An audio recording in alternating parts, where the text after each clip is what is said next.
For more than a year, ominous rumors had been privately circulating among high-level Western leaders that the Soviet Union had been at work on what was darkly hinted to be the ultimate weapon, a doomsday device. Intelligence sources traced the site of the top-secret Russian project to the perpetually fog-shrouded wasteland below the Arctic peaks of the Zhukov Islands. What they were building, or why it should be located in such a remote and desolate place, no one could say.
General Ripper, sir.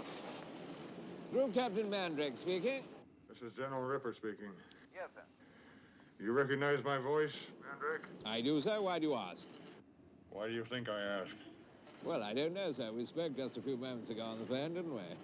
You don't think I'd ask if you recognize my voice unless it was pretty damned important, do you, Mandrake? No, I don't, sir, no.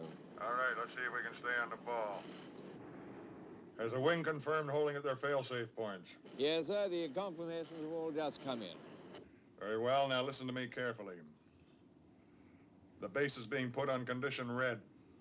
I want this flash to all sections immediately. Condition red, sir, yes. Jolly good idea. Keeps the men on their toes. Group Captain, I'm afraid this is not an exercise. Not an exercise, sir. I shouldn't tell you this, Mandrake, but you're a good officer and you have a right to know. It looks like we're in a shooting war. Oh, hell. Are the Russians involved, sir? Mandrake, that's all I've been told. I just came in on the red phone. My orders are for this base to be sealed tight, and that's what I mean to do, seal it tight. Now, I want you to transmit Plan R for Robert, to the wing. Plan R for Robert. Is it that bad, sir? It looks like it's pretty hairy. Yes, sir. Plan R for Robert, sir.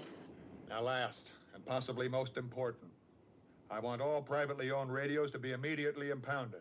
Yes, sir. They might be used to issue instructions to saboteurs. As I previously arranged, Air Police will have lists of all owners, and I want every single one of them collected without exception. Yes, sir. And after you've done that, report back to me.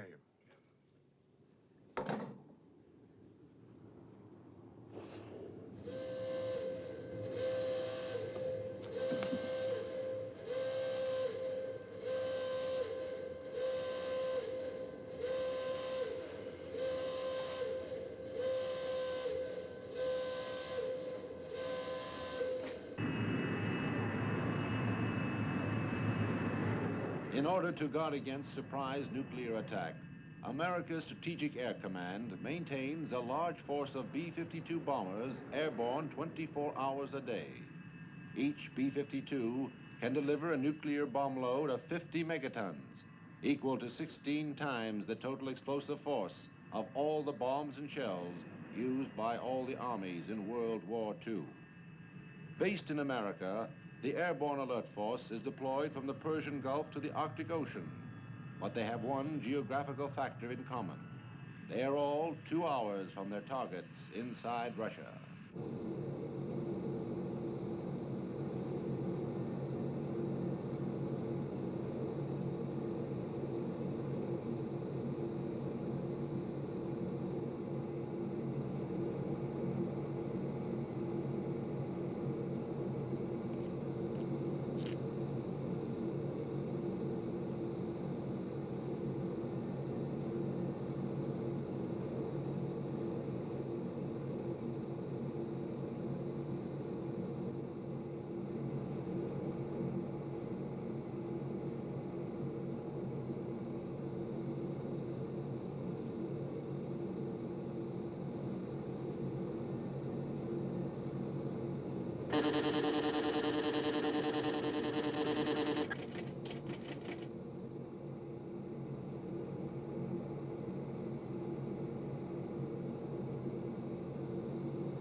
Major Kong, I know you think this is crazy, but I just got a message from base over the CRM-114. He called his wing attack Plan R. R for Romeo. Goldie, did you say wing attack Plan R? Yes, sir, I have. Goldie, how many times have I told you guys that I don't want no horsing around on the airplane? I'm not horsing around, sir. That's how it decodes. Well, I've been to one World Fair, a picnic, and a rodeo, and that's the stupidest thing I ever heard come over a set of earphones. You sure you got today's code? Yes, sir, it is. Oh, there's just gotta be something wrong. Wait a second, I'm coming back.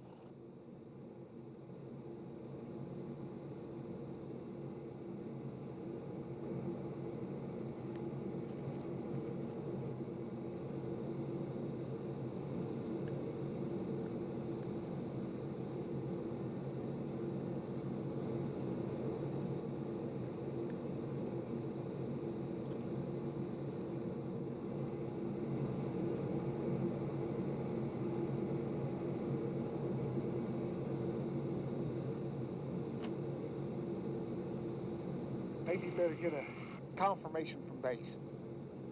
Yes, sir.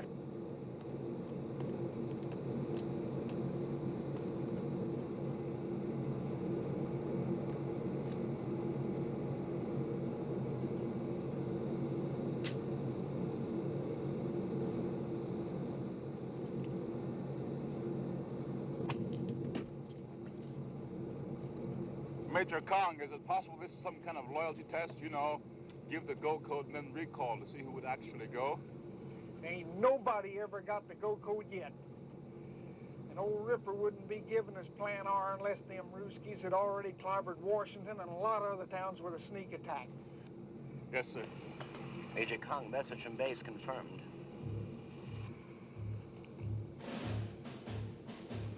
Well, boys, I reckon this is it. Nuclear combat toe-to-toe with the Ruskies.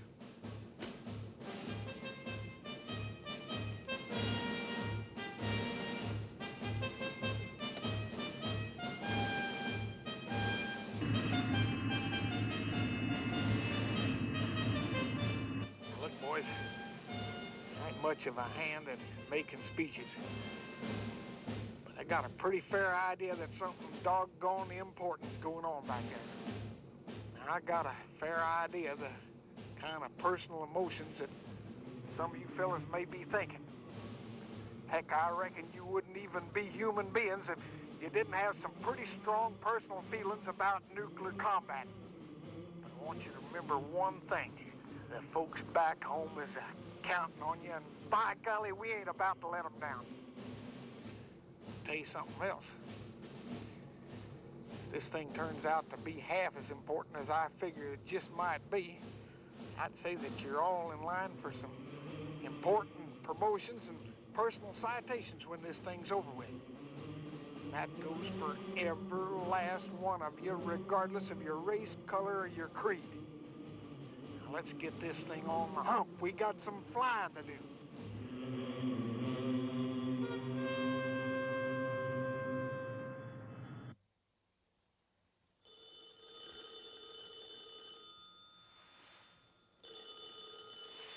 Buck, should I get it? Yeah, you have to.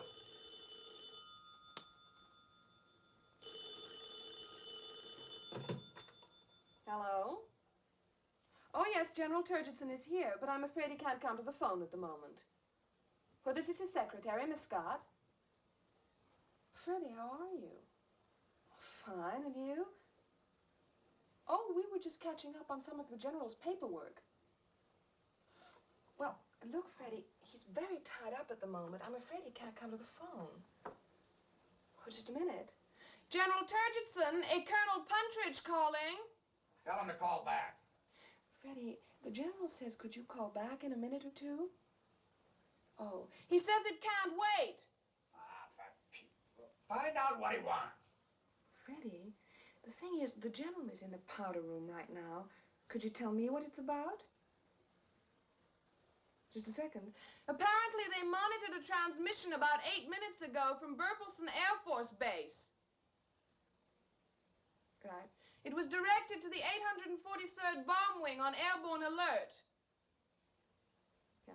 It decoded as wing attack, Plan R. Tell him to call, what's his name? Base Commander, Ripper. I have to think of everything on it. The General suggests you call General Ripper, the 843rd Base Commander. Oh. All communications are dead. Ball. Tell him to do it himself. Freddie, the General asks if you could possibly try again yourself. I see. He says he's tried personally several times, but everything is dead. Even the normal phone lines are shut down.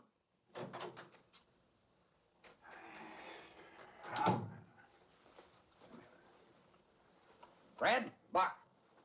What's it look like? Yeah? Why, are you sure it's Plan R? Huh. Well, what's cooking on the threat board? Nothing. Nothing at all? I don't like the look of this, Fred. All right, tell you what you better do, old buddy. You better give Elmo and Charlie a blast and bump everything up to condition red and stand by the blower. I'll get back to you. What's up? Nothing. Where's my shorts? On the floor. Where are you going? No place, no place. I just thought I might mosey over the war room for a few minutes, see what's doing over there. It's 3 o'clock in the morning. The Air Force never sleeps. Buck, honey, I'm not sleepy either. I know how it is, baby. Tell you what you do. You just start your countdown, and old Bucky will be back here before you can say, blast off. Your commie has no regard for human life, not even his own. And for this reason, men, I want to impress upon you the need for extreme watchfulness. The enemy may come individually, or he may come in strength. He may even come in the uniform of our own troops.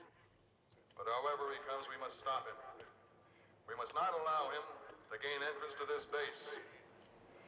Now, I am going to give you 3 simple rules.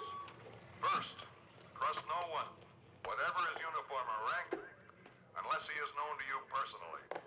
Second, anyone or anything that approaches within 200 yards of the perimeter is to be fired upon. Third, if in doubt, shoot first and ask questions afterwards. I would sooner accept a few casualties through accident than lose the entire base and its personnel through carelessness. Any variation on these rules must come from me personally. Now, men, in conclusion, I would like to say that in the 2 years it has been my privilege to be your commanding officer, I have always expected the best from you, and you have never given me anything less than that. Today, the nation is counting on us. We are not going to let them down. Good luck to you all.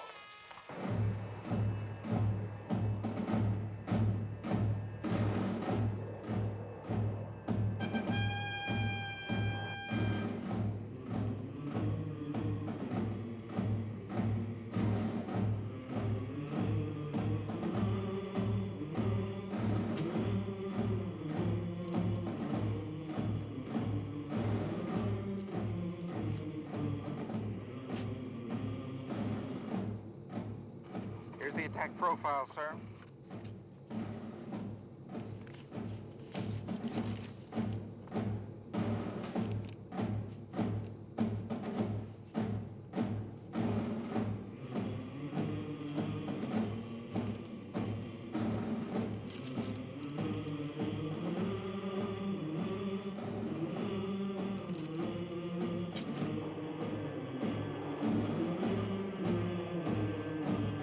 This is your attack profile. To ensure that the enemy cannot monitor voice transmission or plant false transmission, the CRM114 is to be switched into all the receiver circuits. The emergency base code prefix is to be set on the dials of the CRM. This will block any transmission other than those preceded by a code prefix. Stand by to set code prefix. Roger. Ready to set code prefix. Set code prefix.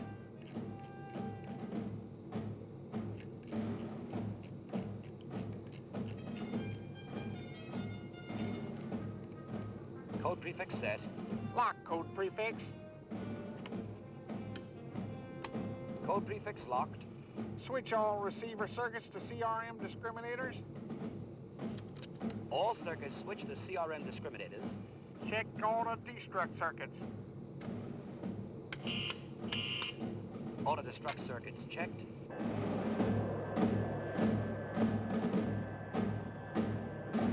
Primary target the ICBM complex at Laputa. Target reference Yankee Golf Tango 360. 30 megaton nuclear device fused for airburst at 10,000 feet. 20 megaton nuclear device will be used if first malfunctions. Otherwise, proceed to secondary target. Missile complex 7 miles east of Barshoff. Target reference November Bravo X-ray 108. Fused airburst at 10. Check 12,000 feet.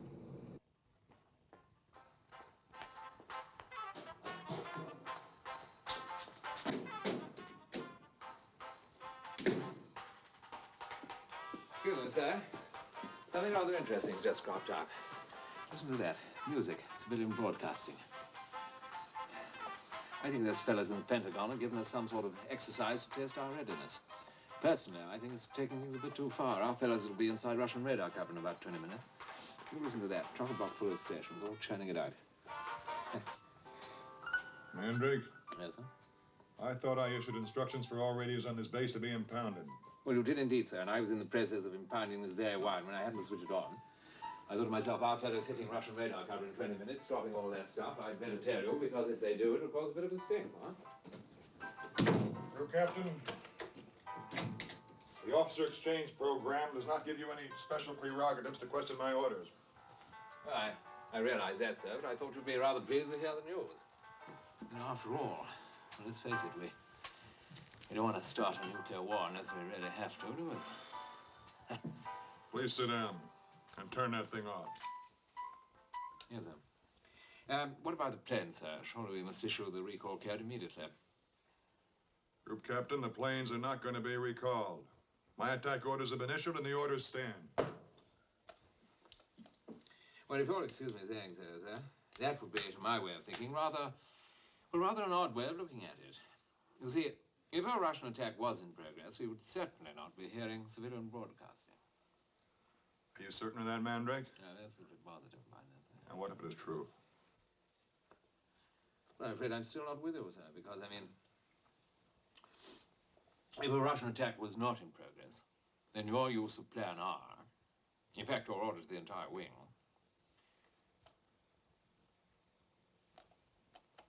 yeah. Well, I would say, sir, that there was something dreadfully wrong somewhere. Now, why don't you just take it easy, Group Captain? Please make me a drink of grain alcohol and rainwater and help yourself to whatever you'd like.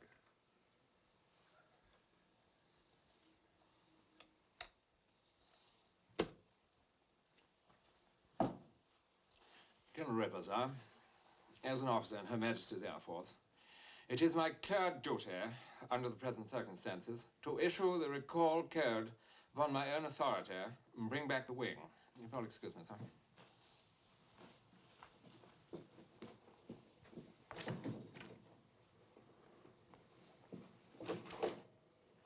I'm afraid, sir, I must ask you for the key and the recall code. Have you got them handy, sir? I told you to take it easy, Group Captain. There's nothing anybody can do about this thing now. I'm the only person who knows the three-letter code group. Then I must insist, sir, that you give them to me.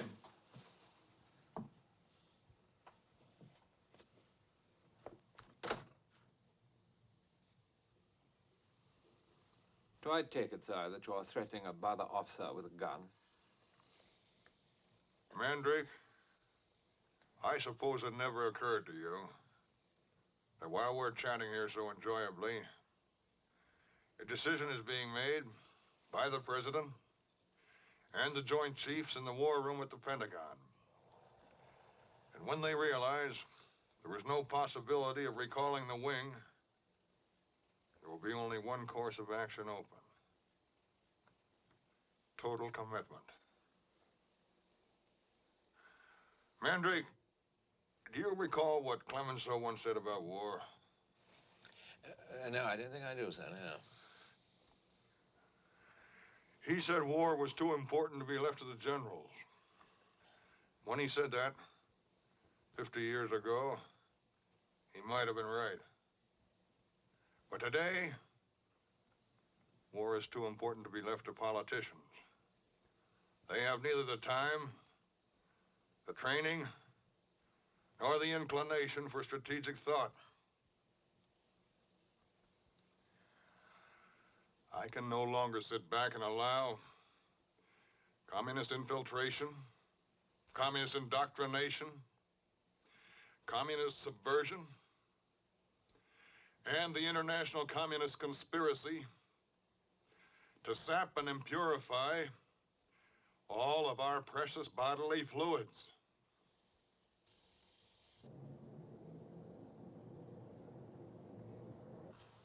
Stan, is everybody here? Mr. President, the Secretary of State is in Vietnam, the Secretary of Defense is in Laos, and the Vice President is in Mexico City.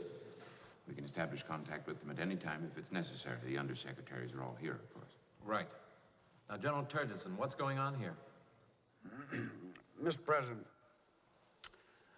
about 35 minutes ago, General Jack Ripper, the commanding general of Burleson Air Force Base, issued an order to the 34 B-52s of his wing, which were airborne at the time, as part of a special exercise we were holding called Operation Dropkick. Now, it appears that the order called for the planes to attack their targets inside Russia. The planes are fully armed with nuclear weapons with an average load of 40 megatons each. Now, the central display of Russia will indicate the position of the planes. The triangles are their primary targets. The squares are their secondary targets. The aircraft will begin penetrating Russian radar cover within 25 minutes. General Turgidson, I find this very difficult to understand. I was under the impression that I was the only one in authority to order the use of nuclear weapons. That's right, sir. You are the only person authorized to do so. And although I hate to judge before all the facts are in, It's beginning to look like General Ripper exceeded his authority. It certainly does. Far beyond the point I would have imagined possible. Well, perhaps you're forgetting the provisions of Plan R, sir. Plan R? Plan R is an emergency war plan in which a lower echelon commander may order nuclear retaliation after a sneak attack if the normal chain of command has been disrupted. You approved it, sir, you must remember. Surely you must recall, sir, when Senator Buford made that big hassle about our deterrent lacking credibility.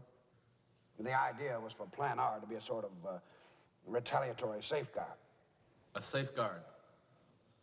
I admit the human element seems to have failed us here, but the idea was to discourage the Ruskies from any hope that they could knock out Washington and yourself, sir, as part of a general sneak attack and escape retaliation because of lack of proper command and control. Well, I assume, then, that the planes will return automatically once they reach their fail-safe points. Well, no, sir, I'm afraid not. You see, the planes were holding at their fail-safe points when the go code was issued. Now, once they fly beyond fail-safe, they do not require a second order to proceed. They will continue until they reach their target. Then why haven't you radioed the planes countermanding the go code? Well, I'm afraid we're unable to communicate with any of the aircraft. Why? As you may recall, sir, one of the provisions of Plan R provides that once the go code is received, the normal SSB radios in the aircraft are switched into a special coded device, which I believe is designated as CRM-114. Now, in order to prevent the enemy from issuing fake or confusing orders, CRM-114 is designed not to receive at all, unless the message is preceded by the correct three-letter code group prefix. Then do you mean to tell me, General Turgidson, that you will be unable to recall the aircraft? That's about silence. However, we are plowing through every possible three-letter combination of the code. But since there are 17,000 permutations, it's going to take us about 2.5 days to transmit them all. How soon did you say the planes would penetrate Russian radar cover? About 18 minutes from now, sir. Are you in contact with General Ripper? No, sir, no. General Ripper sealed off the base and cut off all communication. Where did you get all this information? General Ripper called Strategic Air Command headquarters shortly after he issued the go code. I have a portion of the transcript of that conversation if you'd like me to read it. Read it. The duty officer asked General Ripper to confirm the fact that he had issued the go code, and he said, yes, gentlemen, they are on their way in, and no one can bring them back. For the sake of our country and our way of life, I suggest you get the rest of SAC in after them. Otherwise, we will be totally destroyed by Red retaliation. My boys will give you the best kind of start, 1,400 megatons worth, and you sure as hell won't stop them now. So let's get going. There's no other choice. God willing, we will prevail in peace and freedom from fear and in true health through the purity and essence of our natural fluids. God bless you all.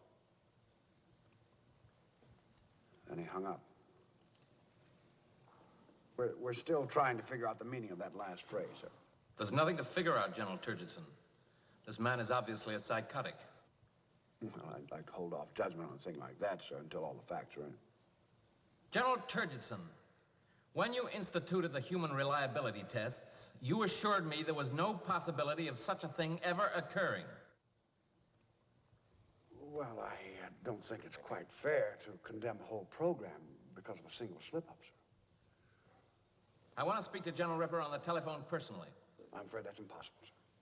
General Turgidson, I am becoming less and less interested in your estimates of what is possible and impossible. General Faceman. Yes, sir. Are there any Army units stationed anywhere near Berkelson? I'll just check, sir.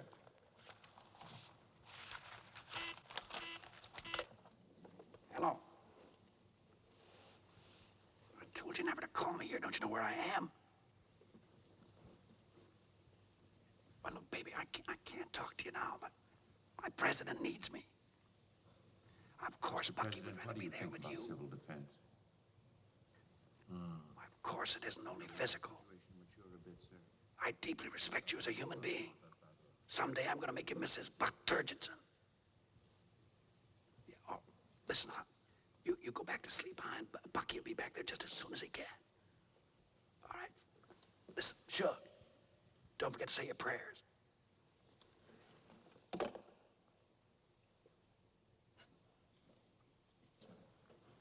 Apparently, the 23rd Airborne Division is stationed 7 miles away at Alvarado. General Faceman, I want them to enter the base, locate General Ripper, and put him in immediate telephone contact with me. Yes, sir. Mr. President, if I may advise, under Condition Red, it is standard procedure that the base be sealed off and the base defended by base security troops. Any force trying to enter there would certainly encounter very heavy casualties. General Turgidson, with all due respect for your defense team, my boys can brush them aside without too much trouble. Mr. President, there are 1 or 2 points I'd like to make, if I may. Go ahead, General. 1, our hopes for recalling the 843rd Bomb Wing are quickly being reduced to a very low order of probability. 2, in less than 15 minutes from now, the Ruskies will be making radar contact with the planes. 3, when they do, they are going to go absolutely ape, and they're going to strike back with everything they got. 4, if, prior to this time, we have done nothing further to suppress their retaliatory capabilities, we will suffer virtual annihilation. Now, 5, if, on the other hand, we were to immediately launch an all-out and coordinated attack on all their airfields and missile bases, we'd stand a damn good chance of catching them with their pants down. Hell, we got a 5-to-1 missile superiority as it is. We could easily assign 3 missiles to every target and still have a very effective reserve force for any other contingency. 6, an unofficial study which we undertook of this eventuality indicated that we would destroy 90% of their nuclear capabilities. We would therefore prevail and suffer only modest and acceptable civilian casualties from the remaining force, which would be badly damaged and uncoordinated. General, it is the avowed policy of our country never to strike first with nuclear weapons. Well, Mr. President, I would say that General Ripper has already invalidated that policy. That was not an act of national policy, and there are still alternatives left open to us. Mr. President, we are rapidly approaching a moment of truth, both for ourselves as human beings and for the life of our nation. Now, truth is not always a pleasant thing. But it is necessary now to make a choice, to choose between 2 admittedly regrettable, but nevertheless distinguishable post-war environments. One where you got 20 million people killed, and the other where you got 150 million people killed. You're talking about mass murder, General, not war. Mr. President, I'm not saying we wouldn't get our hair mussed, but I do say no more than 10 to 20 million killed, tops, depending on the breaks. I will not go down in history as the greatest mass murderer since Adolf Hitler. Perhaps it might be better, Mr. President, if you were more concerned with the American people than with your image in the history books. General Turgidson, I think I've heard quite sufficient from you. Thank you very much. Mr. President, they have the ambassador waiting upstairs. Oh, good. Any difficulty? They say he's having a fit about that squad of MPs. Yeah, well, that can't be helped. Have him brought down here straight away. Yes, sir. Is that the Russian ambassador you're talking about? Yes, it is, General. Am I to understand the Russian ambassador is to be admitted entrance to the war room? That is correct. He is here on my orders. I don't know exactly how to put this, sir, but are you aware of what a serious breach of security that would be? I mean, he'll see everything. He'll see the big board. That is precisely the idea, General. That is precisely the idea. Staines, get Premier Kissoff on the hotline.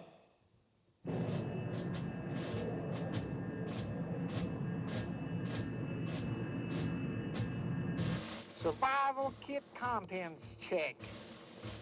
In them you'll find 145 caliber automatic, 2 boxes of ammunition, 4 days concentrated emergency rations. 1 drug issue containing antibiotics, morphine, vitamin pills, pep pills, sleeping pills, tranquilizer pills. 1 miniature combination Russian phrase book and Bible. $100 in rubles, $100 in gold, 9 packs of chewing gum, 1 issue of prophylactics, 3 lipsticks, 3 pair of nylon stockings. Shoot, a fella could have a pretty good weekend in Vegas with all that stuff.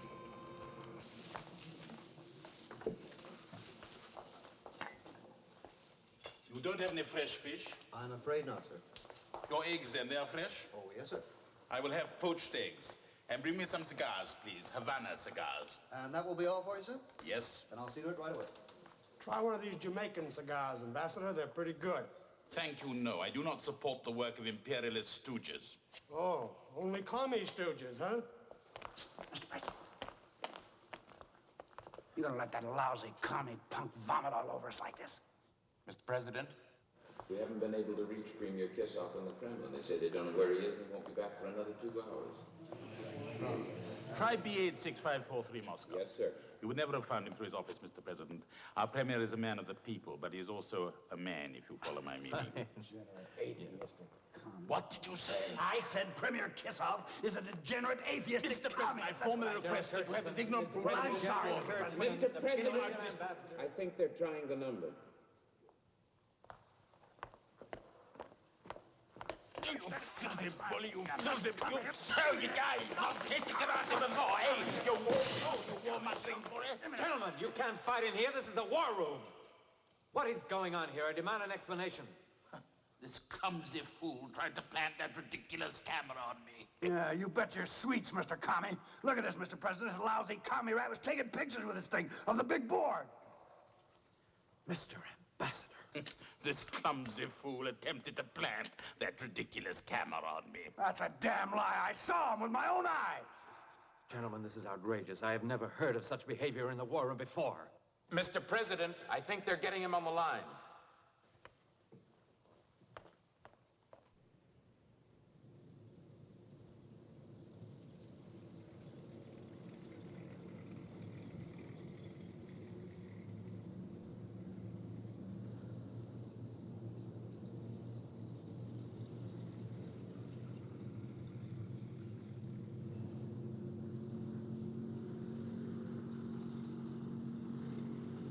Sure got ahead of those commies. Yeah. Gee, those trucks sure look like the real thing, don't they? I wonder where they got them from. Probably bought them from the army as war surplus. Okay. Open up at 200 yards.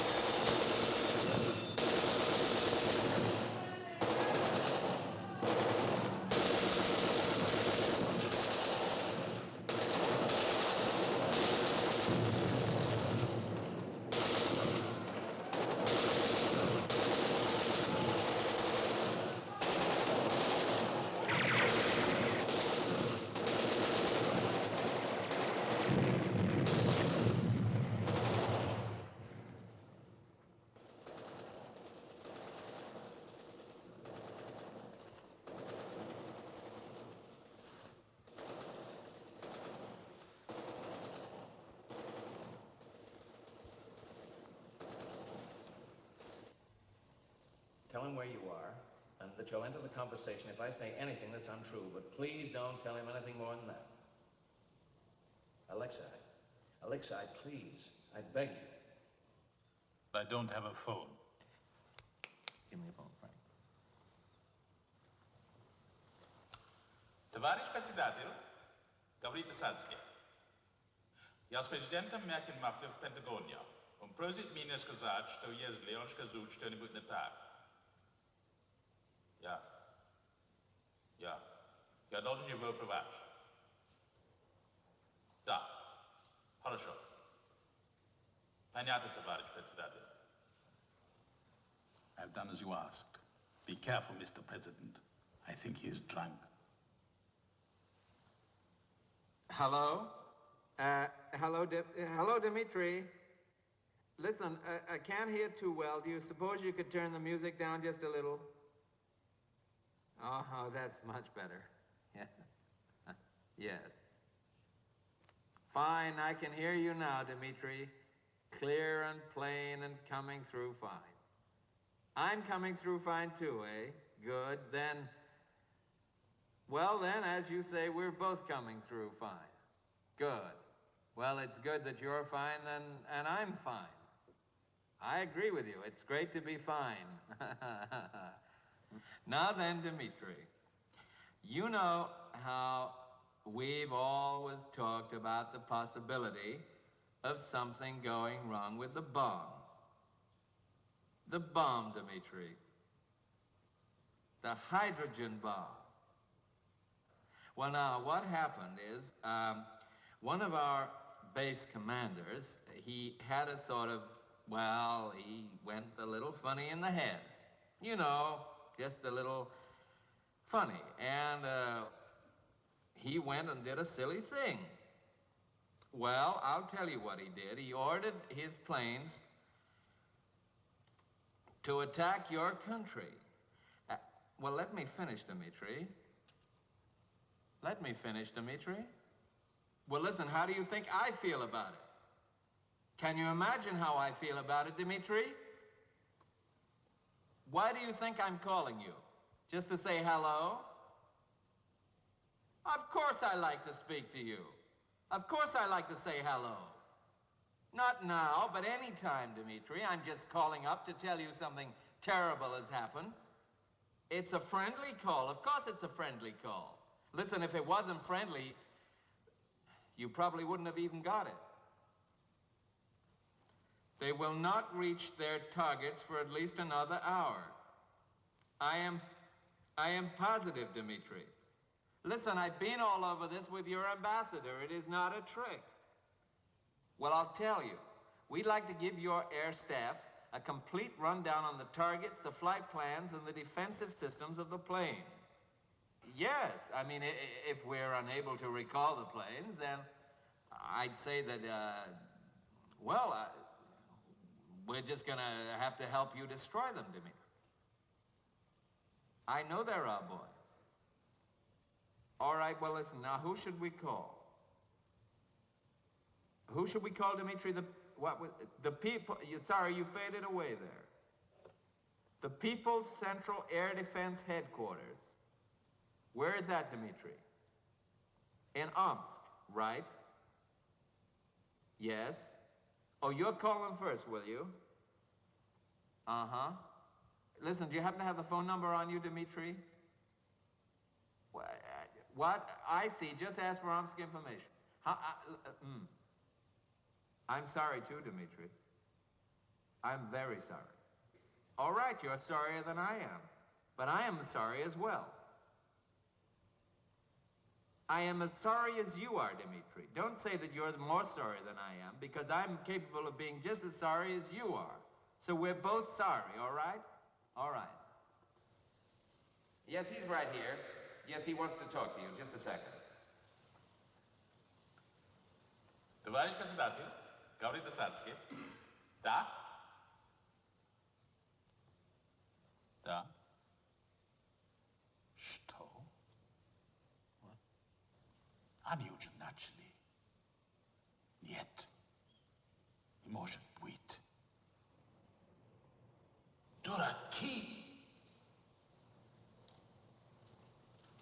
До свидания. What?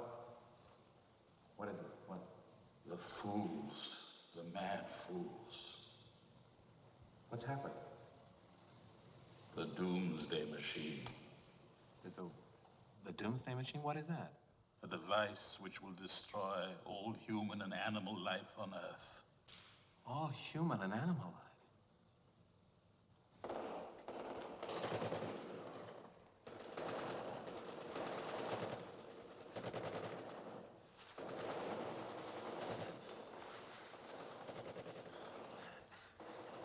Mandrake, Yes, Jack? Have you ever seen a commie drink a glass of water? Well, no, I can't say I have, Jack. Vodka. That's what they drink, isn't it? Never water? Well, I believe that's what they drink, Jack, yes. On no account will a commie ever drink water, and not without good reason. Oh, yes. I can't quite see what you're getting at, Jack. Water. That's what I'm getting at, water. Mandrake, water is the source of all life. 7/10 of this Earth's surface is water. Why, do you realize that 70% of you is water? Oh, Lord. And as human beings, you and I need fresh, pure water to replenish our precious bodily fluids. Yes. Are you beginning to understand? Yes. Mandrake. Mandrake, have you never wondered why I drink only distilled water or rainwater and only pure grain alcohol? Well, it did occur to me, Jack, yes. Have you ever heard of a thing called fluoridation? Fluoridation of water? Yes, I have heard of that, Jack, yes. Yes. Well, do you know what it is? No, I don't know what it is now. Do you realize that fluoridation is the most monstrously conceived and dangerous communist plot we have ever had to face?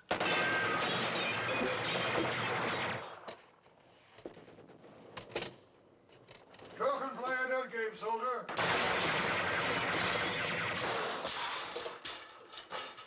That's nice shooting, soldier!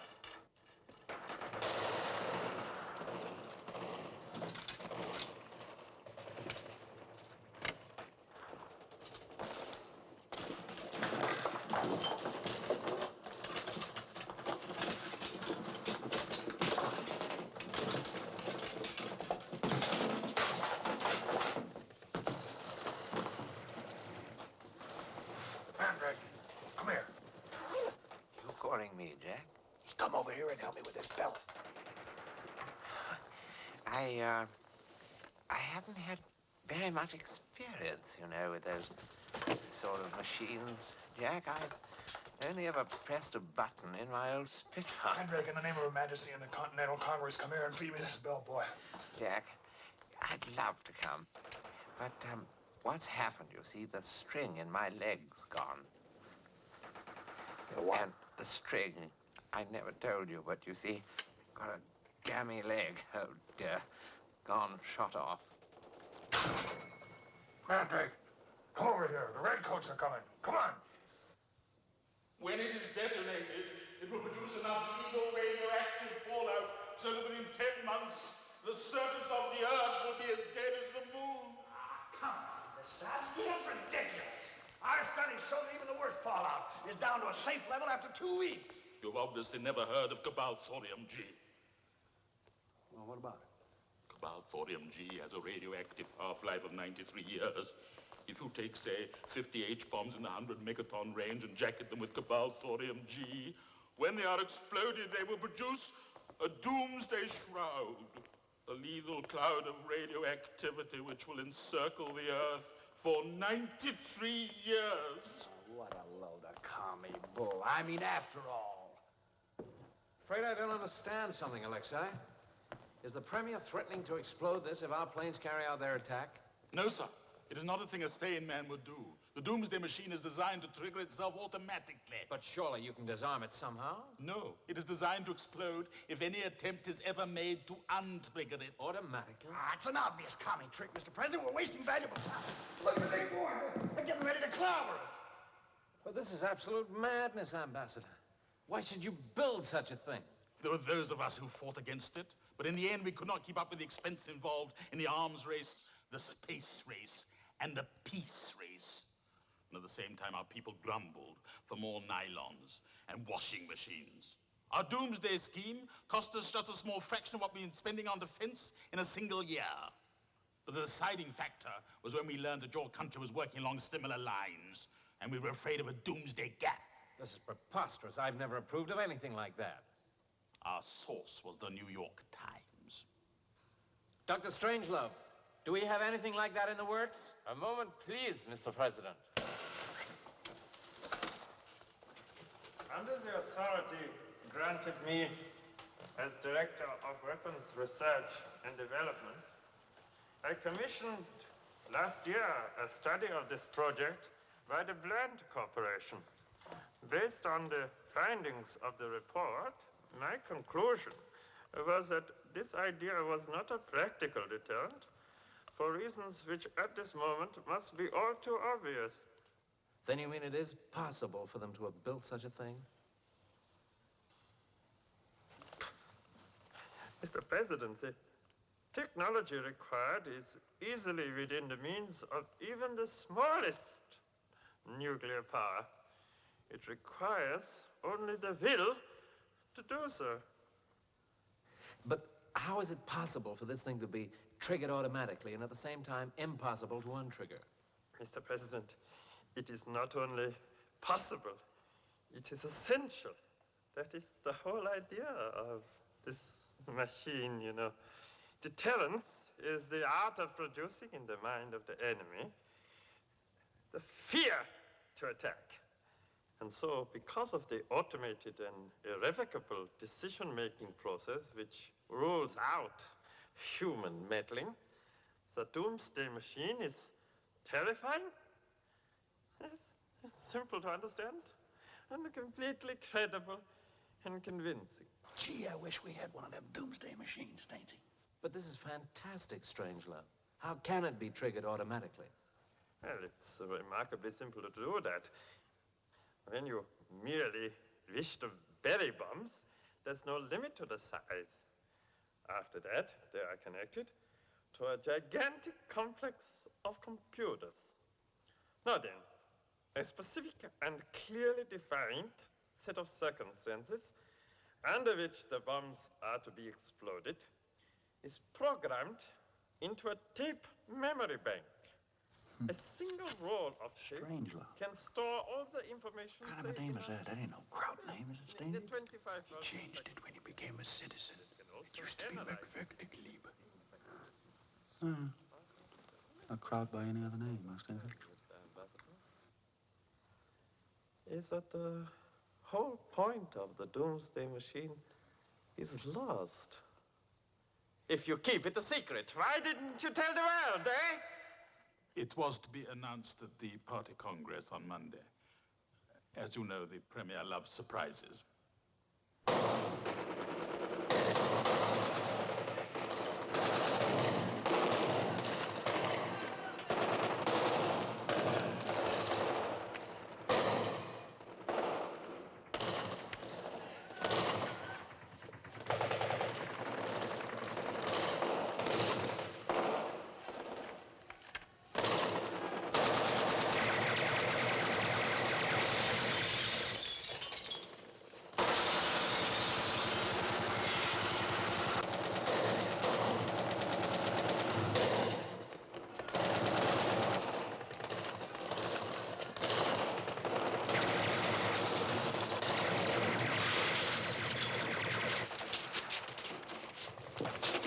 Stay with me, Manfred.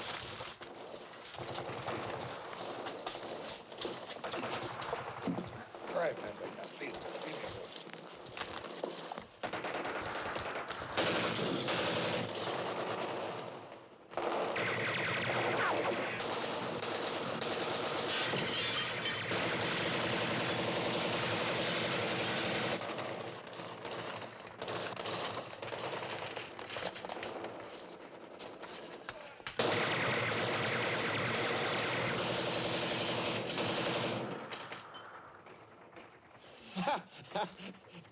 Jack, don't you think we'd be better off in some other part of the room away from all this flying glass? No, we're okay here. Mandrake, you realize that in addition to fluoridating water, there are studies underway to fluoridate Salt, flour, fruit juices, soup, sugar, milk, ice cream, Mandrake, children's ice cream. Good.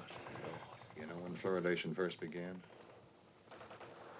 No, I don't yet. 1946. 1946, Mandrake. How does that coincide with your post-war commie conspiracy? It's incredibly obvious, isn't it? A foreign substance is introduced into our precious bodily fluids without the knowledge of the individual. Certainly without any choice. That's the way a hardcore commie works. Jack, listen, tell me, Jack, when did you first develop this theory? Well, I first became aware of it, Mandrake, during the physical act of love. Huh. Yes, a profound sense of fatigue, a feeling of emptiness followed. Luckily, I was able to interpret these feelings correctly. Loss of essence. Huh. I can assure you it has not recurred, Mandrake.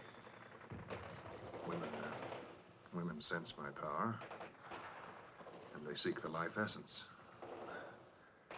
I do not avoid women, Mandrake. Yeah. But I do deny them my essence. Yes, Jack.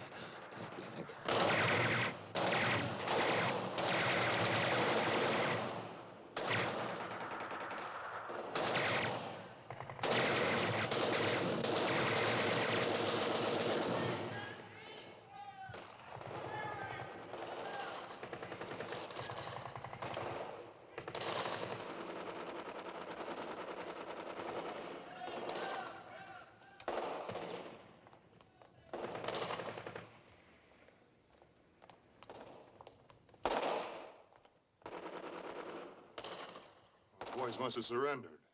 Well, there it is. Now, Jack, listen. While there's still time, I beg you, let's recall the winger. Those boys were like my children, Mandrake. Now they let me down. No, Jack, not a bit of it. No, I'm sure they all gave it their very best. And I'm equally sure they all died thinking of you. Every man jack of them. Jack, supposing a bit of water has gone off, eh? And certainly one can never be too sure about those sort of things, but you look at me now. Do I look all rancid and clotted? You look at me, Jack, eh? Look, eh? And I drink a lot of water, you know. I'm what you might call a water man, Jack. That's what I am. And I can swear to you, my boy, swear to you, that there's nothing wrong with my bodily fluids. Not a thing, Jackie. Mandrake, were you ever a prisoner of war? Well, Jack, the time's running very... Huh? Were you ever a prisoner of war? Yes, I was, matter of fact, Jack, I was. Did they torture you? Yes, they did. I was tortured with the Japanese, Jack, if you must know. Not a pretty story. Well, what happened? Oh, well, I don't know, Jack. It's difficult to think of under these conditions, but... Well, what happened was they got me on the old Rangoon Ichinawa Railway. I was laying train lines for the bloody Japanese puff-puffs. No, I mean, when they tortured you, did you talk?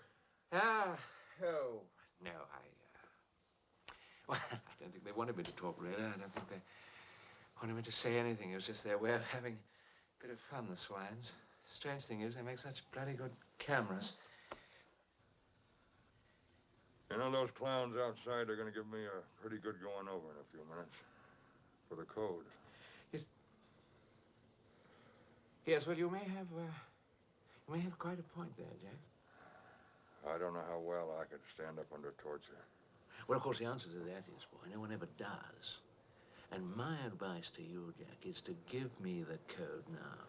And if those devils come back and try any rough stuff, we'll fight them together, boy, like we did just now on the floor, eh? You with your gun, and me with the belt and the ammo, feeding you, Jack. Feed me, you said, and I was feeding you, Jack. No, Mandrake. I happen to believe in a life after this one. I know I'll have to answer what I've done. I think I can. Yes, well, of course you can, Jack. Of course you can.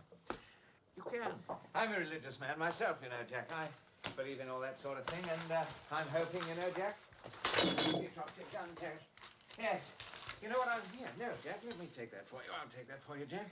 And you know what I'm hoping, Jack? I'm hoping you're going to give me the code, boy. That's what I'm hoping. And, oh, you're going to have a little wash and brush up, are you? What a good idea. Always did wonders for a man, that, Jack. A little wash and brush up, water on the back of the neck, and makes you feel marvelous. That's what we need, Jack. Water on the back of the neck and the code. Now, supposing I play a little guessing game with you, Jack, boy. I'll try and guess what the code is.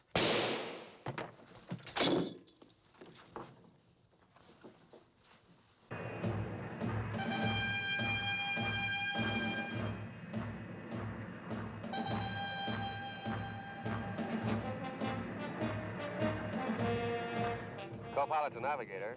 I'm ready with the fuel figures now. We have 109,000 total, 79,000 in the mains, and 30,000 in the auxiliaries. And that works out to roughly 7 hours, 15 minutes endurance from this time.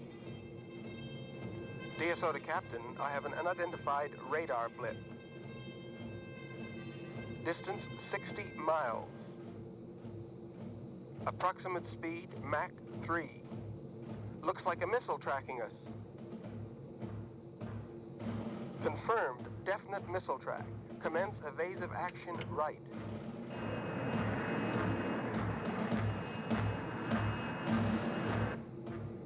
Missile still closing range. Distance 50 miles. Continue evasive action. Lock ECM to target intercept mode. ECM locked to target intercept mode. Missile still tracking and closing distance. Range 40 miles. Continue evasive action.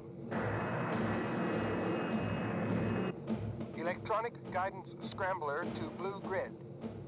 Missile still tracking steady and closing distance. Range 30 miles. Missile still closing true and steady. Continue evasive action.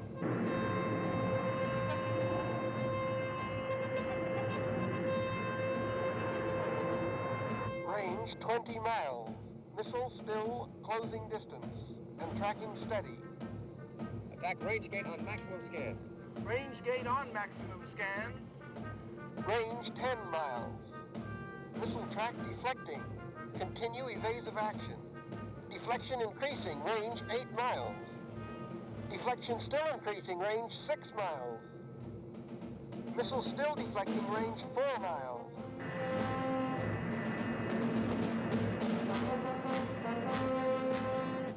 Range 2 miles. Missile still deflecting. Range 1 mile. Missile detonated.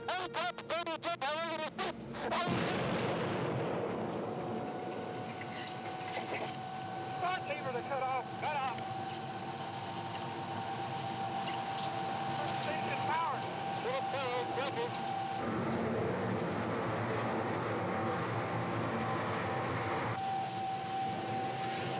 Reselect essential power. Essential power, reselect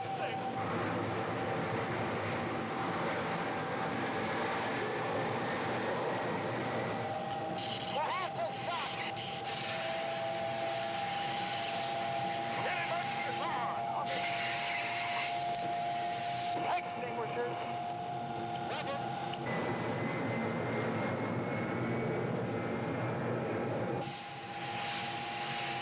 Transfer switches.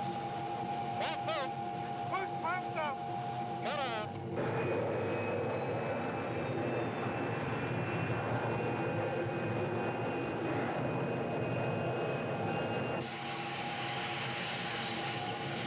Fuel valve 3, 4, and 6.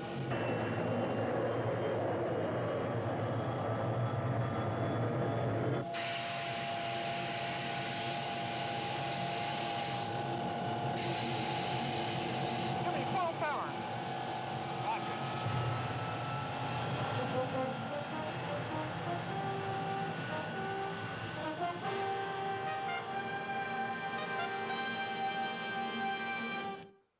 Peace on earth. Peace on earth. Peace on earth. POE. Purity of essence. O-P-O-E.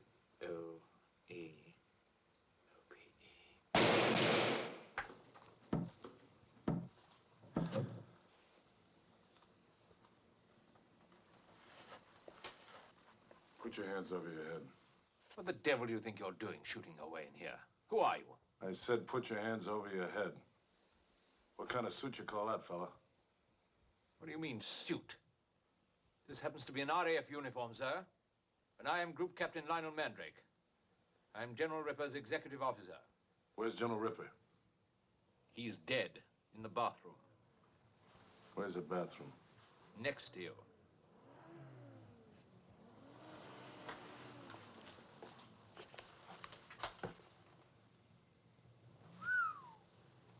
Look, I don't know what sort of stupid game this is you're playing, but I've got a very good idea what the recall code is, and I have to get in touch with SAC headquarters immediately. I said put your hands over your head and keep them there.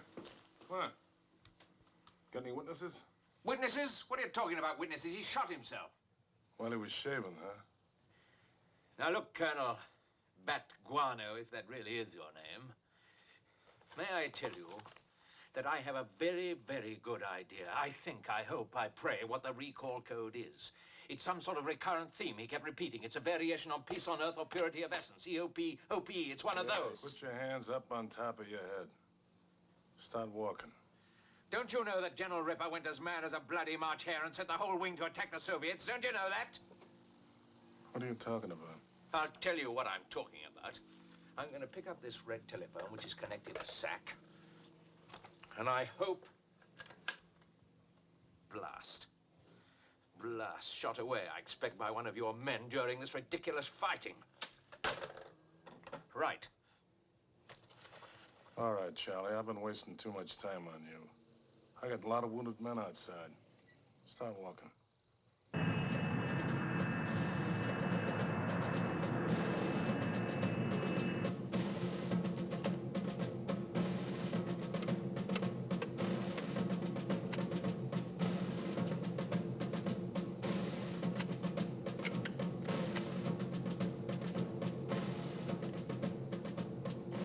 All the radio gear is out, including the CRM-114.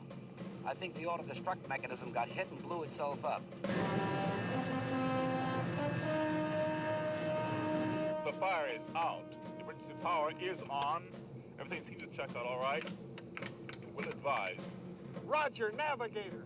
I've worked on a rate of fuel loss at approximately 162 per minute.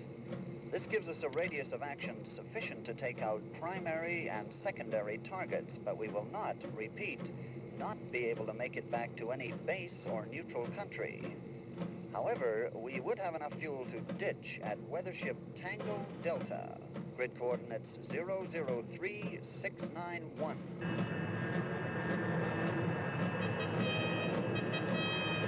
Boys, we got 3 engines out. We got more holes in us than a horse trader's mule. The radio's gone and we're leaking fuel. If we was flying any lower, why, we'd need sleigh bells on this thing.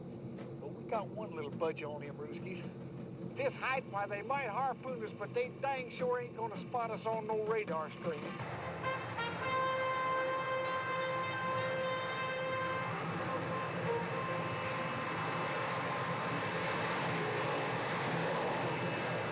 The other way. Where are you taking me? The main gate. Colonel! Colonel, I must know what you think has been going on here. You want to know what I think? Yes. I think you're some kind of deviated prevert. I think General Ripper found out about your preversion and that you were organizing some kind of mutiny of preverts. Now move! On top of that, I don't know anything about any planes attacking Russia. All I was told to do was get General Ripper on the phone with the President of the United States. Now, just 1 second. You just said the President. What about the President? Now, the President wants to speak to General Ripper, doesn't he? Now, General Ripper is dead, is he not? I am General Ripper's executive officer, so the President will bloody well want to speak to me, won't he? There's a telephone box over there, and the line may be open. You want to talk to the President of the United States? I don't want to talk to him, Colonel. I've got to talk to him. And I can assure you, if you don't put that gun away and stop this stupid nonsense, the Court of Inquiry on this will give you such a pranging, You'll be lucky if you end up wearing the uniform of a bloody toilet attendant. Okay, go ahead. Try and get the President of the United States on the phone. If you try any perversions in there, I'll blow your head off.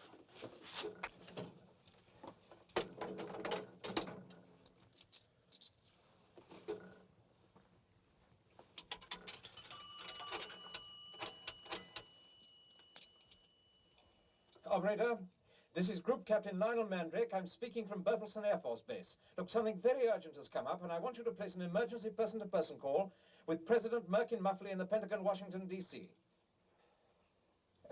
Burleson 39180. No, I'm perfectly serious, Operator. The President, yes, the President of the United States. Oh, I'm sorry, I haven't got enough change. Could you make this a collect call, Operator?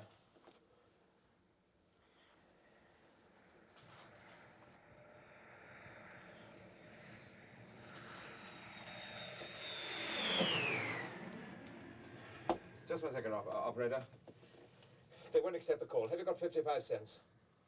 Well, you don't think I'd go into combat with loose change in my pocket, do you? Operator, look, is it possible to make this an ordinary trunk call? Well, what do you call it? You know, station to station.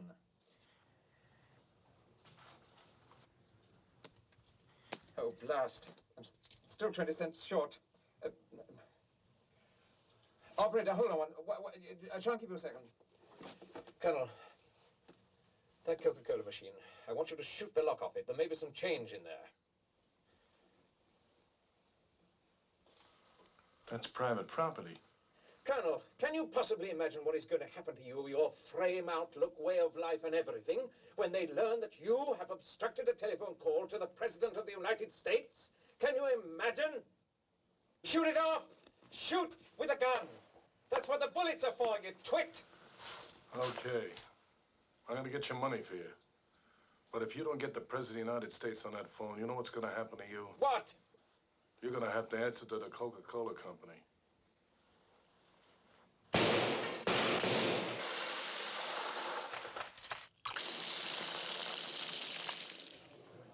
This is SAC Communications Control. The recall code OPE is being acknowledged Roger by elements of the 843 bomb wing. These are the details. Missions 12, 22, 30, and 38 are reported destroyed by enemy action. All other missions have acknowledged recall code. This is SAC Communications Control. Over and out. Gentlemen! Gentlemen! Mr. President, I'm not a sentimentalist at all by nature, but I think I know what's in every heart in this room. I think we ought to all just bow our heads and give a short prayer of thanks for our deliverance. Lord, we have heard the wings of the angel of death fluttering over our heads from the valley of fear. You have seen fit to deliver us from the forces of evil. Excuse me, sir. Premier Kissoff's calling again, and he's hopping mad.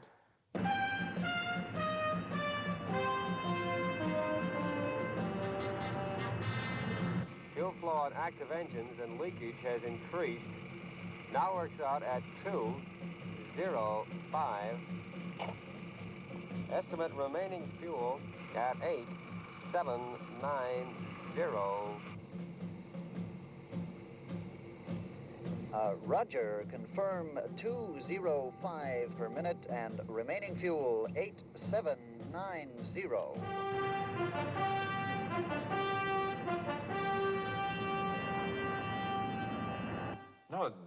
No, Dmitri, there must be some mistake. No, I'm certain of that. I'm perfectly certain of that, Dmitri. Just a second. You know what he says? He says that one of the planes hasn't turned back. He says, according to information forwarded by our air staffs, it's headed for the missile complex at Laputa.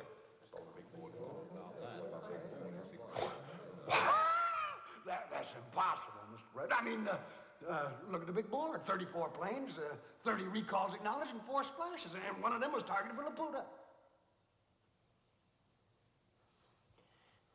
Dimitri, look, we've got an acknowledgement from every plane except the 4 you've shot down. Oh. Oh. Hang on a second, Dimitri. He says their air defense now only claims 3 aircraft confirmed. The 4th may only be damaged. Mr. President, I'm beginning to smell a big, fat, commie rat. I mean, supposing Kissoff is lying about that 4th plane, just looking for an excuse to clobber us. I mean, if the spaghetti hits the fan now, we're in trouble.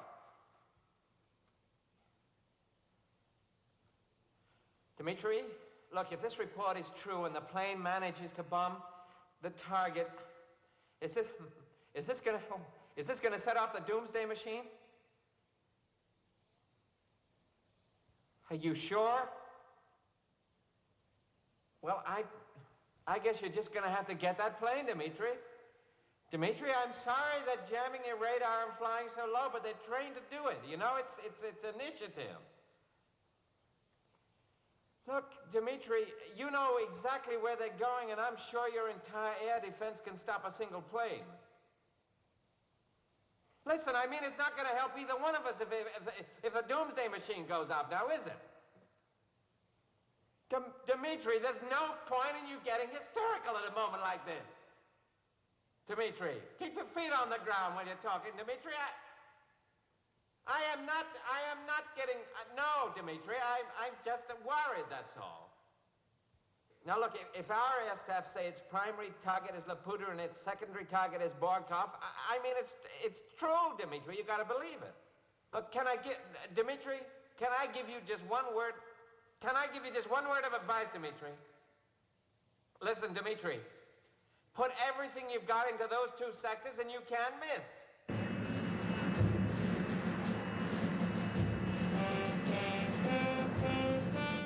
Sir, if we continue to lose fuel at the present rate, I estimate we only have 38 minutes flying time, which will not even take us as far as the primary. Doggone it, Sweet, you told me that you'd get me the primary. I'm sorry, sir. That estimate was based on the original loss rate factor, not at 205. I don't give a hoot in hell how you do it. You just get me the primary, you hear? I'm sorry, sir, but those are the figures. We'll be lucky to reach weathership at Tango Delta. Well, shoot. We ain't come this far just to dump this thing in the drink. What's the nearest target opportunity?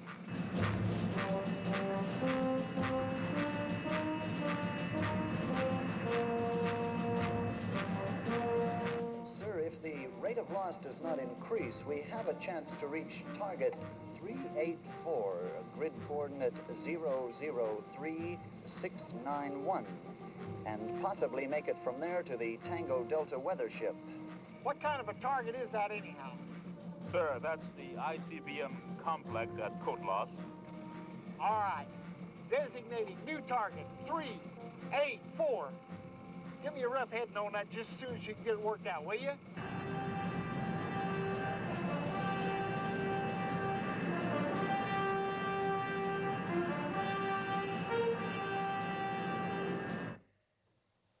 Well, we'll keep our fingers crossed, Dimitri, and remember, there's just one thing. We are all in this together. We're right behind you, Dimitri. We're with you all the way.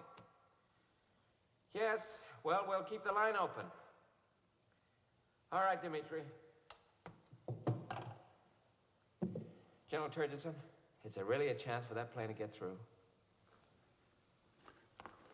Mr. President, if I may speak freely, the Rusky talks big, but frankly, we think he's short of know-how. I mean, you just can't expect a bunch of ignorant peons to understand a machine like some of our boys. And that's not meant as an insult, Mr. Ambassador. I mean, you take your average Rusky, we all know how much guts he's got. Hell, look at all of them Nazis killed off, and they still wouldn't quit.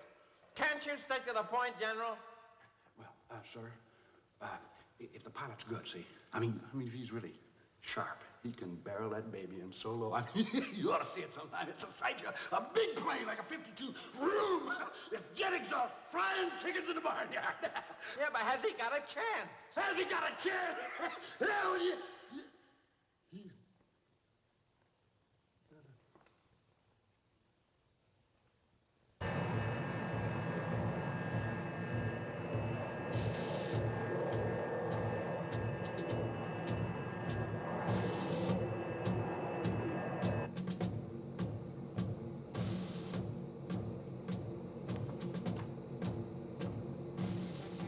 Navigator to captain, approaching target at distance 10 miles. Switch from green grid to target orange.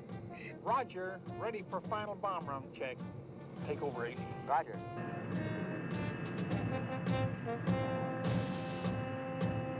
DSO ready. Bombardier ready, sir. Bomb fusing, master safety on, electronics, barometric, time and impact. Bomb fusing master safety's on, electronic, barometric, time, and impact. Fuse for ground burst, delay factor, yellow 3. Fuse for ground burst, delay factor, yellow 3. Bomb fusing circuits 1 through 4 test. Bomb fusing circuits 1 through 4 test, lights on. Bomb arming test lights on 1 through 4. Bomb arming test lights on 1 through 4. Engage primary trigger switch override. Primary trigger switch override, engage. Track indicators to maximum deflection. Track indicators to maximum deflection. Detonator set to 0 altitude. Detonator set to 0 altitude. Release first safety. First safety released.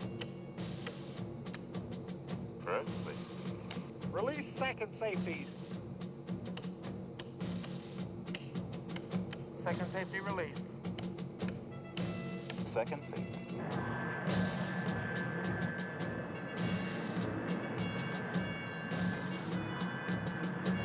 Check bomb door circuits 1 through 4.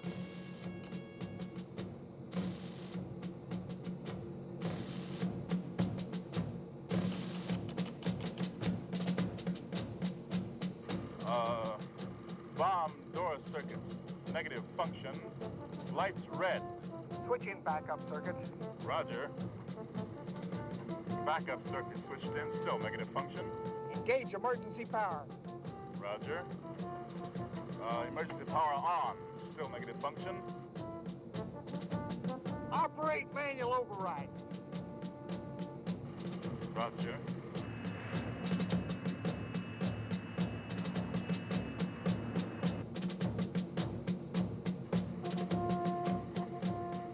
Still negative function. The Teleflex drive cable must be sheared away. Fire the explosive bolt. Roger.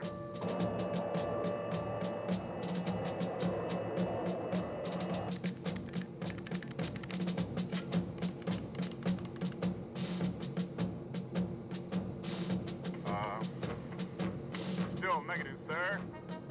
The operating circuits are dead, sir.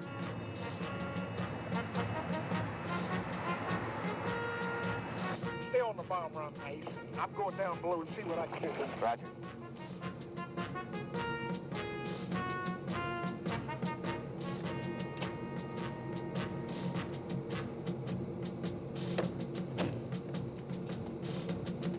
Stay on the bomb run, boys. I'm going to get them doors open if it hairlifts everybody on Bear Creek.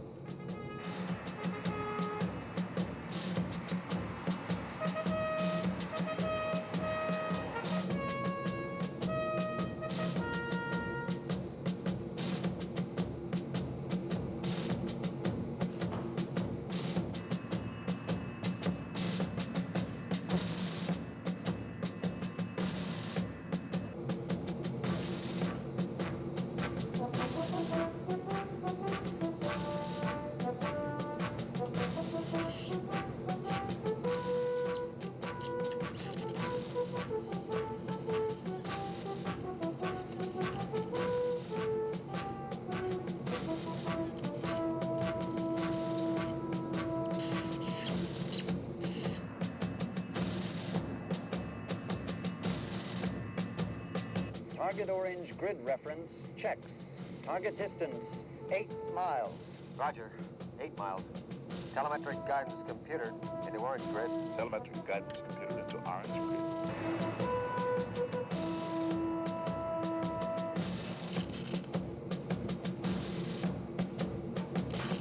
Target distance 7 miles. Correct track indicator -7. Roger. 7 miles. Set GPI acceleration factor. GPI acceleration factor set. Target distance 6 miles. Roger. 6 miles. Pulse ident transponder active. Pulse ident transponder active.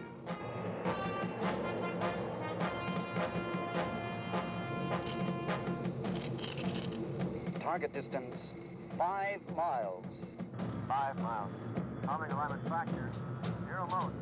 Homing alignment factor to 0 mode.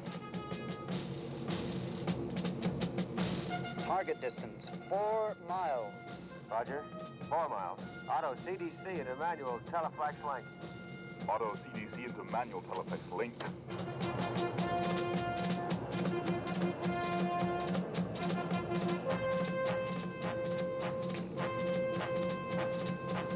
Target distance 3 miles. Roger. 3 miles. Target in sight. Where in hell is Major Kong?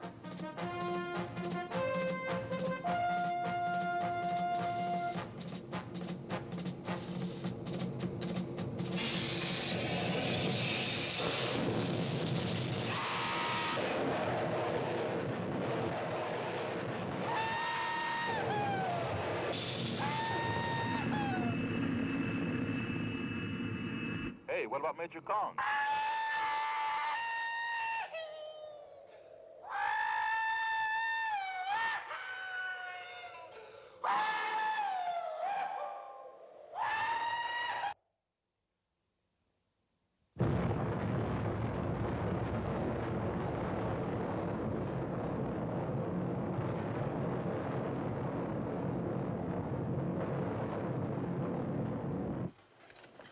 Mr. President, I would not rule out the chance to preserve a nucleus of human specimens.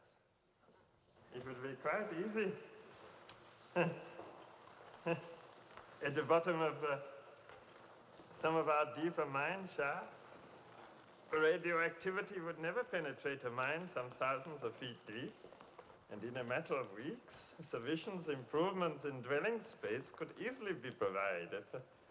How long would you have to stay down there? Well, let's see now. Cobalt thorium G.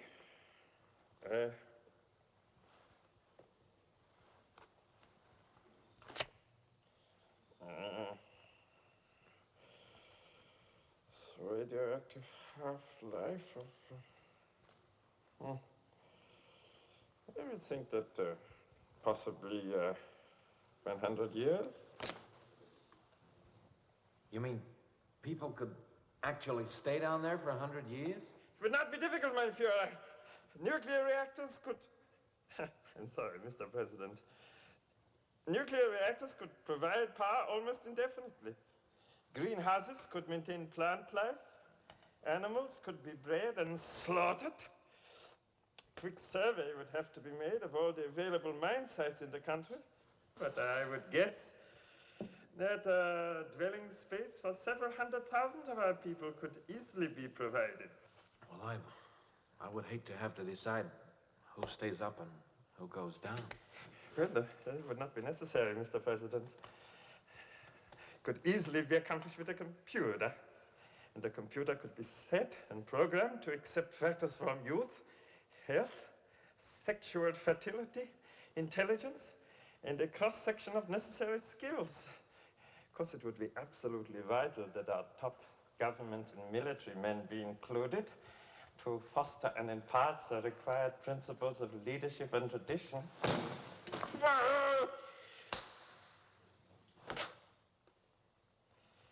Actually, they would breed prodigiously, eh? There would be much time and little to do. But with the proper breeding techniques and a ratio of, say, 10 females to each male, I would guess that they could then work their way back to the present gross national product within, say, 20 years. But look here, Doctor, wouldn't this nucleus of survivors be so grief-stricken and anguished that they'd, well, envy the dead and not want to go on living? No, sir. Excuse me.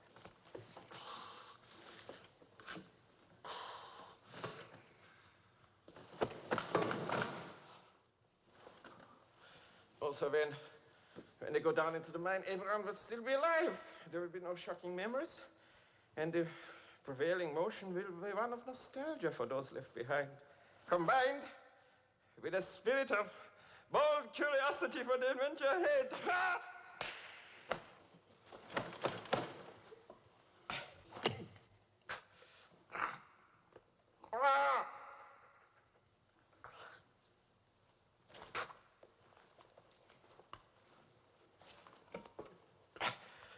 Doctor, you mentioned the ratio of 10 women to each man. Wouldn't that necessitate the abandonment of the so-called monogamous sexual relationship? I mean, as far as men were concerned. Regrettably, yes. But it is, a sacrifice required for the future of the human race. I hasten to add that since each man will be required to do prodigious service along these lines, the women will have to be selected for their sexual characteristics, which will have to be of a highly stimulating nature. I must confess, you have an astonishingly good idea there, Doctor. Thank you, sir. I think we ought to look at this from the military point of view. I mean, supposing the Ruskies stashed away some big bomb, see, and we didn't. When they come out in 100 years, they could take over. I agree, Mr. President. In fact, they might even try an immediate sneak attack so they could take over our mine shaft space. Yeah, I think it'd be extremely naive of us, Mr. President, to imagine that these new developments are going to cause any change in Soviet expansionist policy. I mean, we must be increasingly on the alert to prevent them from taking over other mine shaft space in order to breed more prodigiously than we do, thus knocking us out through superior numbers when we emerge. Mr. President, we must not allow a mine shaft gap. Sir, I have a plan. Mein Führer, I can walk!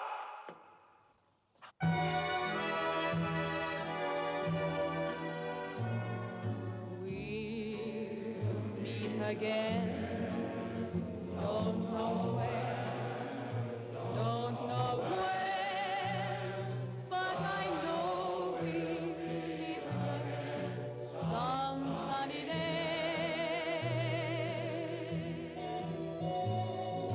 Keep smiling through, just like you always do, till the blue skies drive the dark clouds far away. So will you please say hello to the folks that I know? Tell them I won't be long. They'll be happy to know that as you